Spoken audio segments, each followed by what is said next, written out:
दोस्तों, मेरा नाम है मदन लाल मधु। कहानियाँ सुनाता हूँ और आज मैं आपको सुनाने जा रहा हूँ कमल कपूर की लिखी कहानी देसी गर्ल। कमल कपूर को हरियाणा साहित्य अकादमी से सर्वश्रेष्ठ महिला साहित्यकार का सम्मान मिल चुका है। हरियाणा ग्रंथ अकादमी से दीन दयाल उपाध्याय सम्मान, महादेवी वर्मा साहित्य सम्मान, हिंदी साहित्य शिखर सम्मान आदि शताधिक सम्मानों से कमल कपूर जी को नवाजा जा चुका है। तो आइए दोस्तों, उनकी लिखी कहानी देसी गर्ल। खिड़की पर तने उजले धौले जीने परदेशी छनकर आती नारंगी धूप ने आहिस्ता से छूकर उसे जगाया तो वह एक अलसाई सी अंगड़ाई लेकर उठ बैठी। कितनी अजीब बात है न कि धूप के इस नन्हे से टुकड़े ने आज मुझे नींद से जगाया, जबकि रोज तो जगाने का यह काम 7 समंदर पार बैठी मेरी मां करती है। उसने मुस्कुराकर सोचा। दरअसल सोमवार से शुक्रवार तक नित्य सुबह 5 और 6 बजे के बीच उसके सेलफोन की घंटियां तब तक निरंतर बजती रहती हैं जब तक वह फोन उठाकर कह नहीं देती, उठ गई हूं माताश्री, अब चैन से बैठो।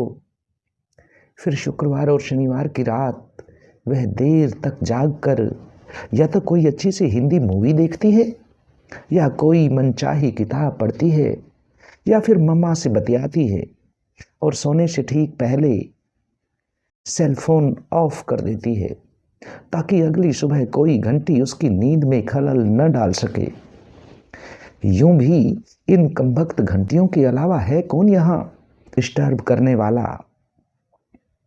न तो यहाँ गाड़ियों के हॉर्न बजते हैं, न कबाड़ी वालों या फल तरकारी की रेहड़ी वालों की चिल्ला चिल्ली सुनाई देती है।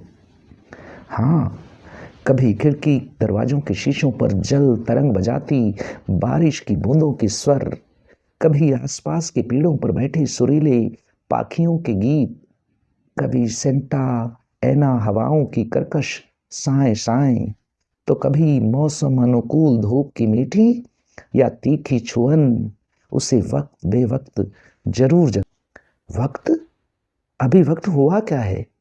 उसने सामने टंगी दीवार घड़ी पर नजर डाली तो चौंक गई। अरे बाप रे, 11 बज गए।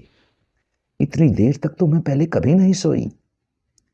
इतनी देर रात तक तुम पहले कभी जागी भी तो नहीं मैडम। जानती हो, सुबह 4 बजे सोई हो तुम। जैसे मन ने जवाब दिया और उसने मीठा सा मुस्कुराकर झट बिस्तर छोड़ दिया।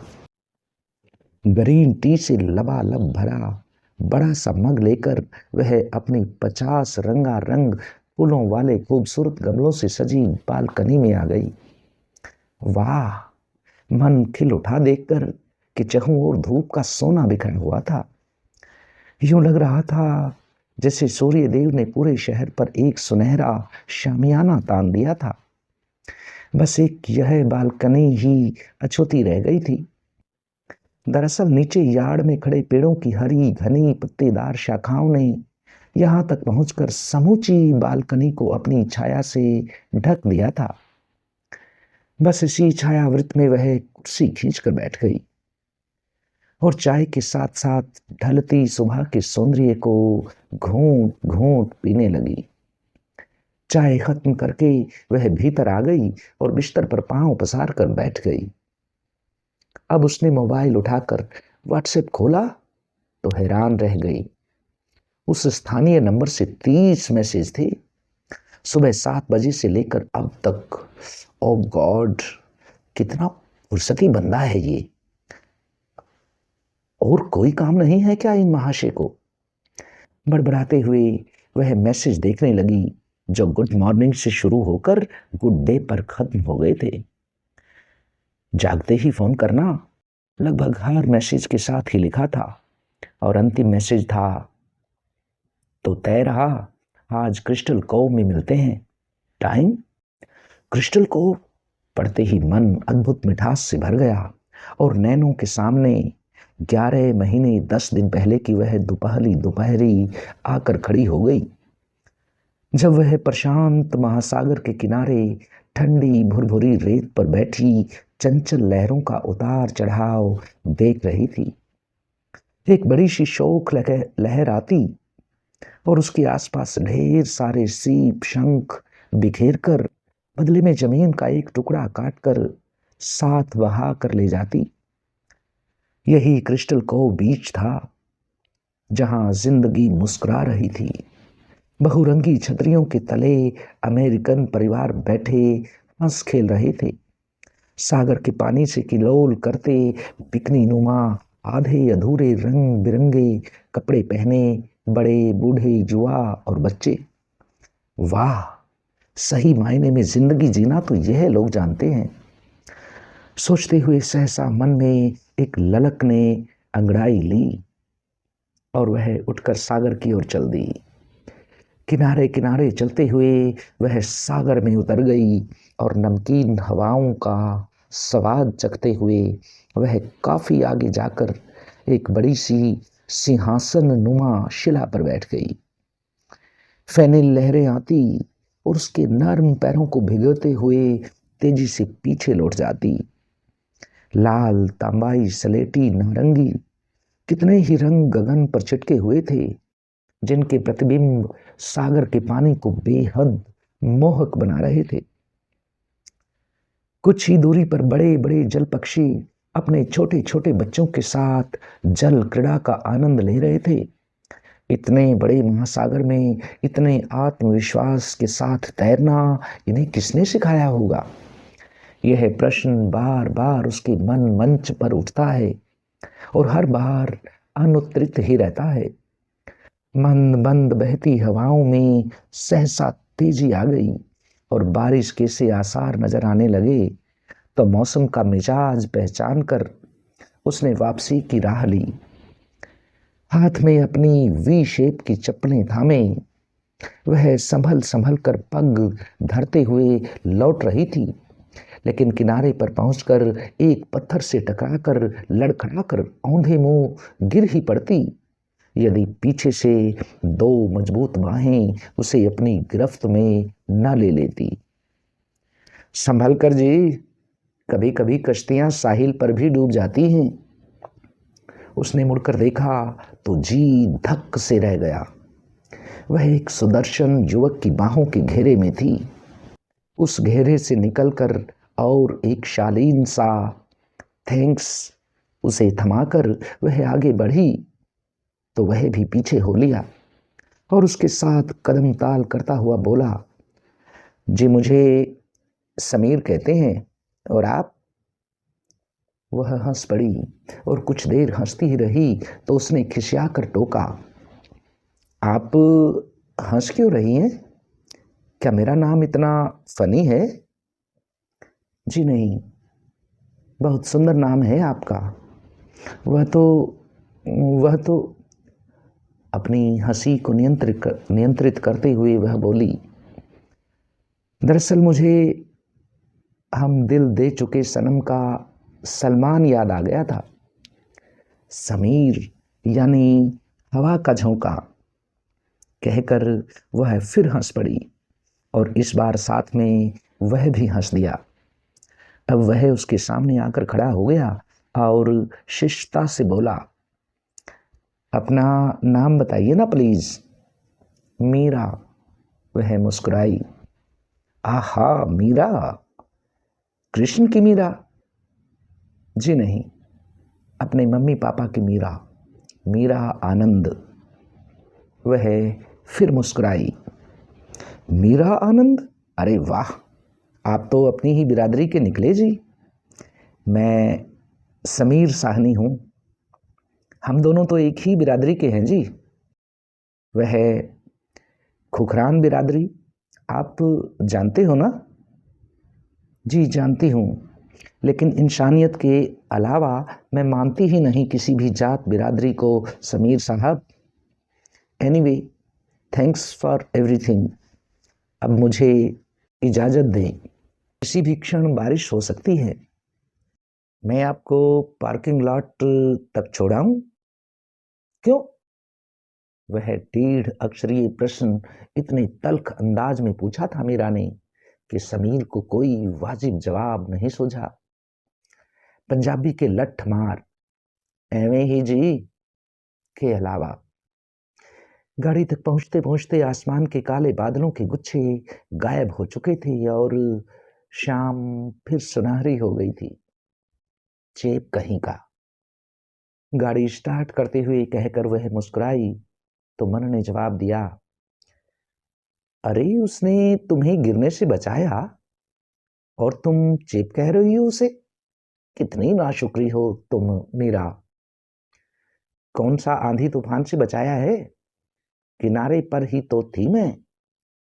अरे वह इंडियन है, पंजाबी है और तुम्हारी बिरादरी का भी है। कोई तो सॉफ्ट कॉर्नर रखो उसके लिए। मन उसका पक्ष लेने पर उतारू था, पर अंतर्मन विरोध पर तुला था। बड़े देखे ऐसे जात बिरादरी वाले। और घर पहुंचने से पहले ही वह इस प्रसंग को भूल चुकी थी। अगले सप्ताह शनिवार को आर्टिशिया सिटी यानी लिटिल इंडिया विलेज के देसी ग्रोसरी स्टोर में अभी खाली ट्राली ही उठाई थी उसने कि परिचित सा स्वर कर्णपटल से टकराया। हे मीरा। मुड़कर देखा तो न जाने क्यों एक अनिर्वचनीय पुलक से उस घड़ी मन भर उठा। सामने से चले आ रहे ताजा खिले गुलाब से समीर को देखकर। जी हाँ, लाल टी शर्ट और सफेद लोअर में वह सद्य खिले गुलाब सा ही लग रहा था। क्या खूब मिले हम, वह चहका। यह किस्मत कनेक्शन है या संयोग? कुछ बता सकते हैं आप? तो वह इनकार में सिर हिलाते हुए मुस्कुरा भर दी। ग्रोसरी से भरी अपनी अपनी ट्रॉली ठेलते हुए वे दोनों अपनी अपनी गाड़ी के पास पहुंचे तो समीर ने अनुरोध किया, यहाँ पास ही एक कॉफ़ी शॉप है, बहुत ही उम्दा कॉफ़ी है वहाँ की। आप चलना चाहेंगे प्लीज़? सुनकर उसे अचानक ही कुछ गर्म पीने की तलब हो आई और वह तुरंत तैयार हो गई, लेकिन इस शर्त पर कि पेमेंट वे अपनी अपनी कॉफ़ी की खुद करेंगे। पार्किंग से कैफे तक के लंबे गलियारे से गुजरते हुए अचानक समीर ने पूछा, आप कहाँ से हैं मीरा? इंडिया से। अरे जाहिर है इंडिया से ही होगी, लेकिन किस शहर से? वह हंसा। दिल्ली से जी। हाय रब्बा, यहाँ भी सेम। बंदा भी दिल वालों की दिल्ली से ही है जी। वह लगभग उछल ही तो पड़ा। काउंटर पर टोकन लेने से पहले उसने पूछा, आप चिकन सैंडविच लेंगे साथ में या बर्गर? जी ना तो मैं नॉनवेज खाती हूँ और ना ही जंक फूड। सिर्फ कॉफ़ी ही काफ़ी है मेरे लिए। ओके देसी गर्ल। वह मुस्कुराया। कॉफ़ी के इंतजार में टेबल पर हल्की तबले की सी थाप देते हुए उसने पूछा, तो जी दिल्ली तो बहुत आती होगी ना? नहीं। हाँ, पता नहीं जी। मतलब? वह चौंका। जी आती है याद, लेकिन मेरी यादों का दायरा बहुत ही छोटा है। इसमें सिर्फ मेरे मम्मा पापा और नन्ही ही हैं बस। नन्ही कौन? मेरी बेबी सिस्टर नन्ही, मुझसे पूरे 15 साल छोटी है। मैंने बच्चों की तरह पाला है उसे। वैसे उसका नाम बांसुरी है।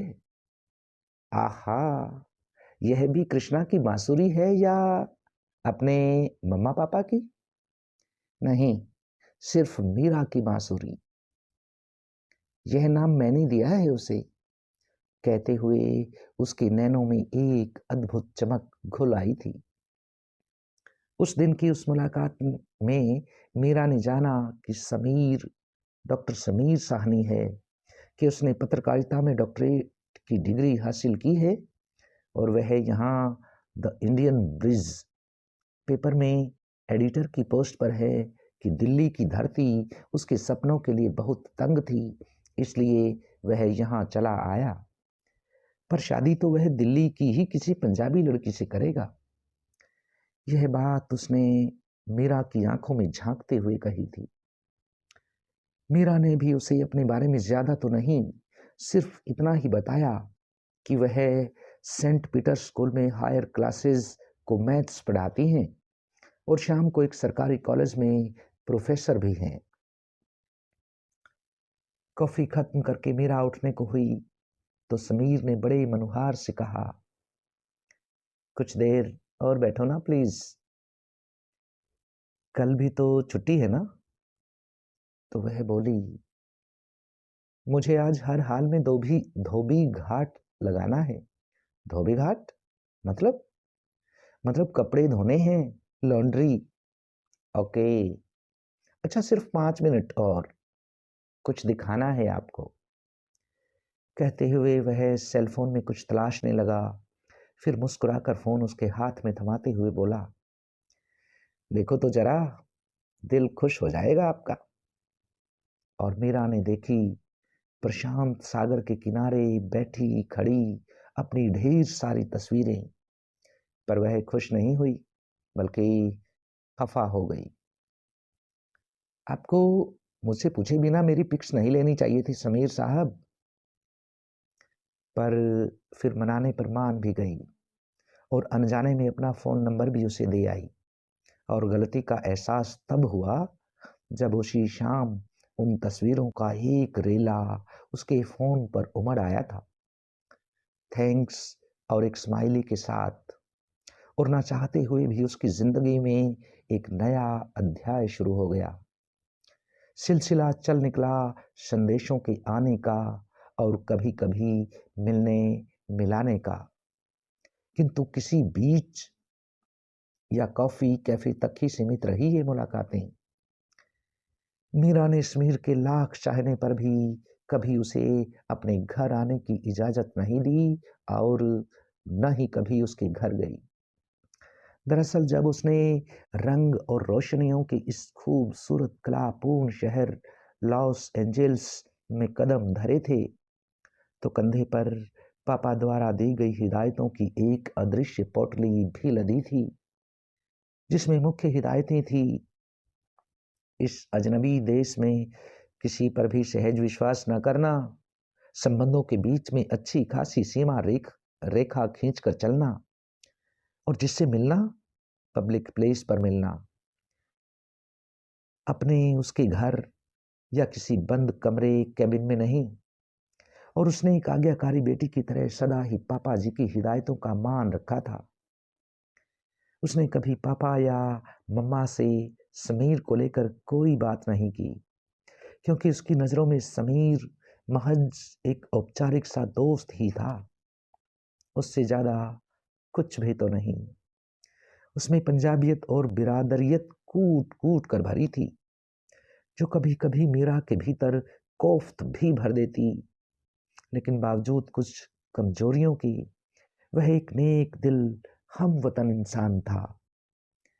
वह कई बार दबे शब्दों में और कई बार खुलकर अपनी चाहत का इजहार उसके सामने कर चुका था, लेकिन उसने कभी उसकी ख्वाहिशों को हवा नहीं दी। यह उसकी फितरत ही नहीं थी। इस भरे शहर में सही मायने में उसकी कोई दोस्त थी तो वह थी वेनिस वाले स्टारबक में जॉब करने वाली भली सी लड़की जुबेदा खान उर्फ जुबी। और सिर्फ उसे ही उसके घर जब तब आने जाने का पूरा हक भी हासिल था। ट्रेन सेलफोन की सुरीली घंटियों का स्वर उसे याद नगर से खींचकर वर्तमान में ले आया। वह मुस्कुराई। समीर का नाम चमक रहा था स्क्रीन पर। अरे भाई, कहाँ हो देसी गर्ल? आज तो तुमने इंतजार की धूप में सूखने डाल दिया मुझे। आधा दिन निकल गया। अब क्या प्रोग्राम है जी आज? कोई प्रोग्राम नहीं। आज मुझे गाड़ी में गैस भरवाने और ग्रोसरी लेने कॉस्को जाना है। तो ठीक है, मैं भी कॉस्को ही आ जाता हूँ। तुम्हारा काम होने के बाद हम वहीं चूरू और आलमंड आइसक्रीम खाएंगे, फिर कॉफ़ी के लिए कहीं चलेंगे। तुम कहो तो मैं। नहीं, आपको कहीं और आने जाने की ज़रूरत नहीं। मैं वेनिस की स्टारबक में मिलती हूँ, पर 2-3 घंटे लगेंगे मुझे आने में। जल्दी से उठकर उसने शावर लिया, थोड़ा सा दूध, कॉर्नफ्लेक्स गटक कर क्लोजेट खोलकर खड़ी हो गई, एक बड़ा पुराना सवाल लेकर कि क्या पहनूं। आखिर मन में एक मीठी सी मौज उठी और उसने एक सफेद लखनवी चूड़ीदार सूट निकाल लिया, लाल रंग के बांधनी दुपट्टे के साथ। और जब वह तैयार होकर बाहर निकली तो झींसी पड़ रही थी, जिसने उस वासंती मौसम को और अधिक सुहाना बना दिया था। जब वह कैफे पहुंची तो वह सदा की तरह पार्किंग में ही खड़ा मिला। उसने आगे बढ़कर गाड़ी का दरवाजा खोला और मुग्ध दृष्टि से उसे देखते हुए न्यौछावर होने वाले अंदाज में बोला, अरे वाह मेरी देसी गर्ल, मेरी सोनी पंजाबी कुड़ी, माँ कसम आज तुम सही में देसी गर्ल लग रही हो। इतनी ज्यादा सुंदर लग रही हो तुम आज की तुम्हारी नजर उतारने को जी चाह रहा है। और भीतर पहुंचने तक तो उसकी शान में इतने कसीदे पड़ डाले उसने कि वह छुई मुई सी बनकर खुद में ही सिमटने लगी थी। आज पूरा कैफे फुल था, पर जुबी ने उनके लिए एक टेबल सुरक्षित रखी थी। टोकन लेकर समीर टेबल पर लौटा तो सबसे पहली बात उसने यही कही, हे देसी गर्ल, प्लीज जरा जल्दी जागने की कोशिश किया करो। छुट्टी का दिन घूम फिर कर इंजॉय करने के लिए होता है, यूं सोकर बर्बाद करने के लिए नहीं। हफ्ता भर मजदूरों की तरह हाड़ तोड़कर काम करती हूँ समीर, ये 2 दिन तो अपने हिसाब से जीने का हक होना चाहिए ना मुझे। बेशक होना चाहिए, सवाल यह भी तो है ना कि क्यों करती हो इतना काम। देखो देशी गर्ल, नॉनवेज और जंक फूड तुम नहीं खाती, वाइन या कोई भी हार्ड ड्रिंक नहीं पीती, कोई तुम्हारे घर आता जाता नहीं और घर भी तुम्हारा खुद का है, कोई किराया नहीं देना पड़ता, फिर क्यों करती हो 2-2 नौकरियां, साथ में समर जॉब भी। मत भागो इतना पैसे के पीछे दोस्त, लाइफ इज टू शॉर्ट, इसका पूरा लुत्फ उठाओ। मुझे सिर्फ एक ही चीज का नशा है समीर, काम, और सिर्फ काम करने का। और वैसे भी मेरी एक सैलरी तो घर की ईएमआई चुकाने में ही निकल जाती है। अभी मुझे बहुत दौड़ना है समीर, बांसुरी को डॉक्टर बनाना है, यहाँ लाकर सेट करना है। और क्यों, बांसुरी को तुम क्यों सेट करोगी, तुम क्यों डॉक्टर बनाओगी उसे, यह ड्यूटी तो तुम्हारे पापा की बनती है। समीर ने उसकी बात पर कैंची चलाते हुए कहा तो वह बिफर उठी। क्यों बनती है मेरे पापा की ड्यूटी, बहुत कर चुके वह हम सबके लिए, अपनी पूरी सेविंग, पूरी पेंशन मनी उन्होंने मुझे यहाँ सेट करने में खर्च कर दी। अब मेरी बारी है, आपको यही सब बातें करनी है मुझसे तो मैं जा रही हूँ। अपने निजी मामलों में किसी की भी दखल अंदाजी मुझे पसंद नहीं। तल्ख स्वर में कहकर वह उठ खड़ी हुई तो समीर ने हाथ जोड़ दिए। Really sorry dear, now not again. अब मान भी जाओ प्लीज, इतनी सोनी कुड़ियों पर यूं रूठने की अदा सूट नहीं करती यार। कुछ पल दोनों के बीच एक बोझिल सा ठंडा मौन पसरा रहा, जिसे ऑर्डर पूरा हो जाने वाले बजर ने भंग किया। वे दोनों एक साथ उठे और जाकर अपने अपने कॉफी टम्बलर और फ्रेंच फ्राइज ले आए। यार देसी गर्ल, शुक्रिया तुम्हारा कि तुमने दिल्ली के नुक्कड़ों और खोखे में फटीचर से चाय पीने वाले इस मामूली से बंदे को इतनी बढ़िया कॉफी पीना सिखा दिया।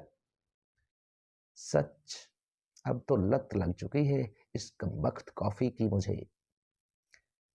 कॉफी का एक तृप्तिदायक घूंट भरते हुए स्मीर ने कहा तो वह हौले से मुस्कुराई। अरे मेरी स्थिति तो और भी बुरी थी। हमारे यहाँ तो होटलों में खाने पीने का रिवाज ही नहीं था। पता है, कॉलेज के ज़माने में, कहकर वह अचानक खामोश हो गई। कहूँ या न कहूँ वाला असमंजस साफ उसके चेहरे से झलक रहा था। अरे बिंदास कहो, कॉलेज के ज़माने में क्या?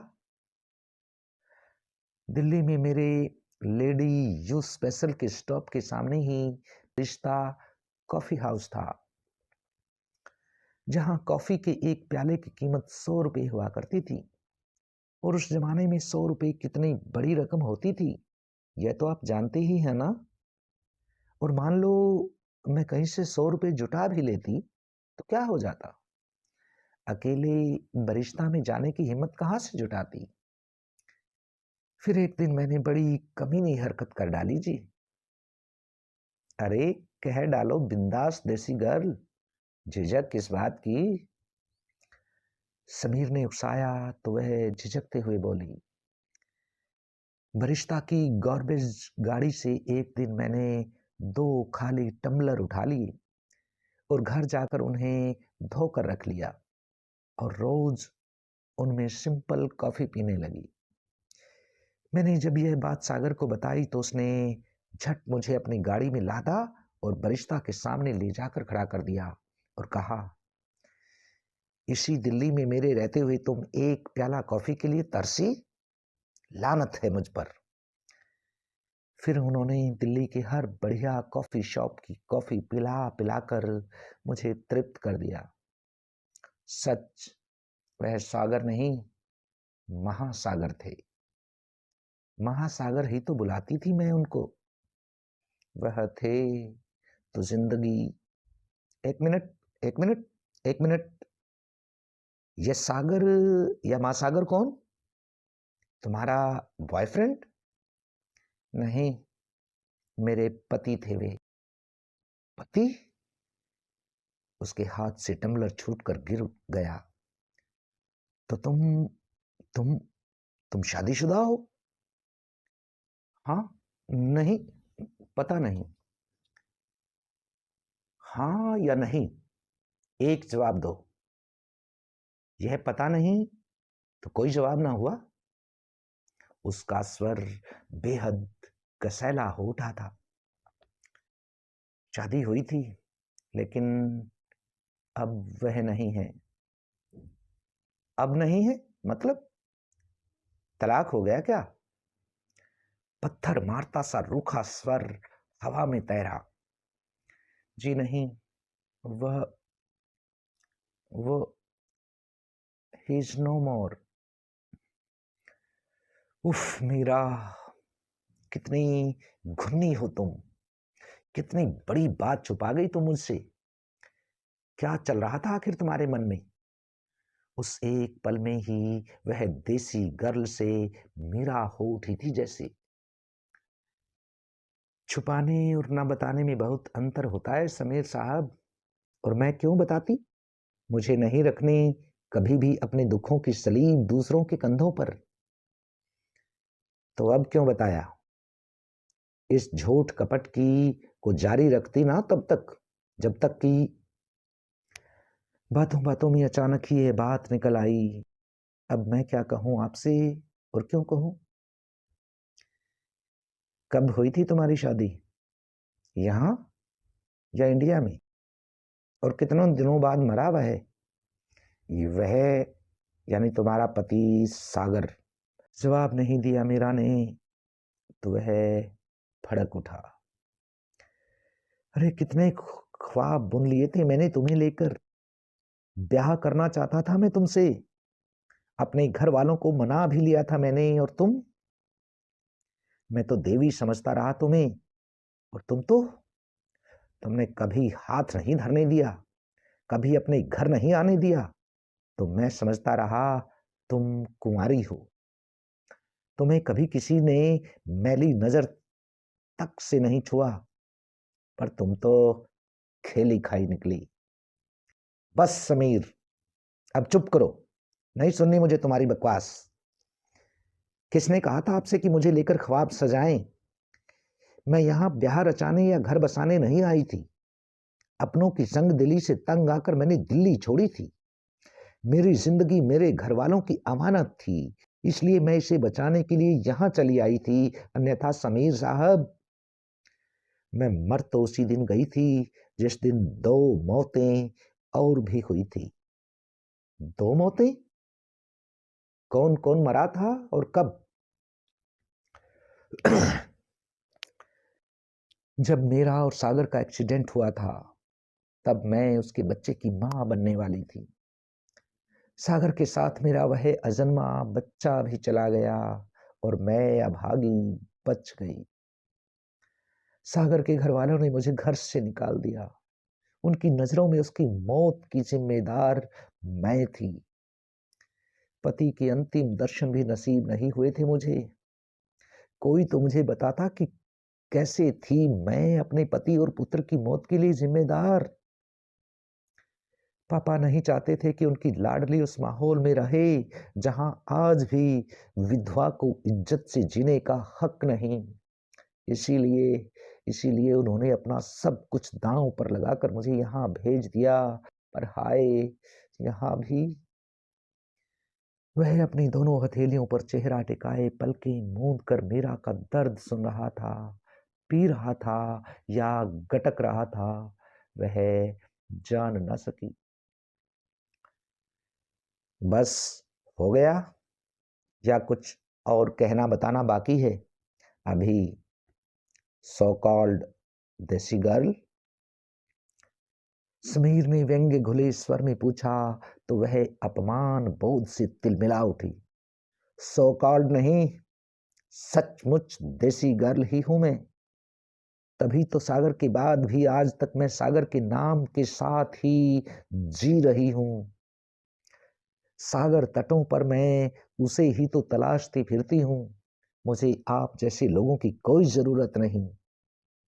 अब मैं आपको और ज्यादा बर्दाश्त नहीं कर सकती।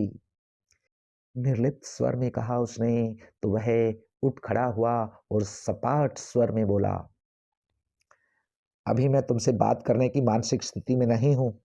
चलता हूं, फिर मिलेंगे। बता नहीं सकता कि कब।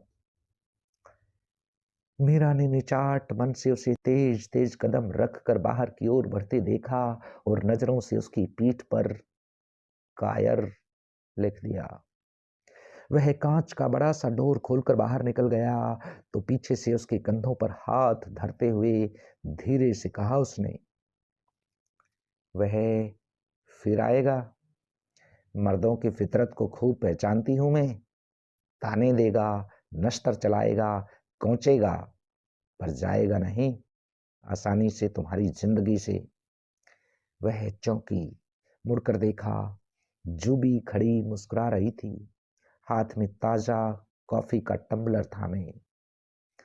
पर अब वह देसी गर्ल उसे रत्ती भर भी भाव नहीं देगी। जूबी मेरी जान, मुस्कुराकर कहा मीरा ने और अपना सेल फोन उठाकर उसका नंबर ब्लॉक कर दिया। तो दोस्तों, इतनी सी थी ये कहानी। आप सभी दोस्तों का बहुत बहुत आभार। नमस्कार।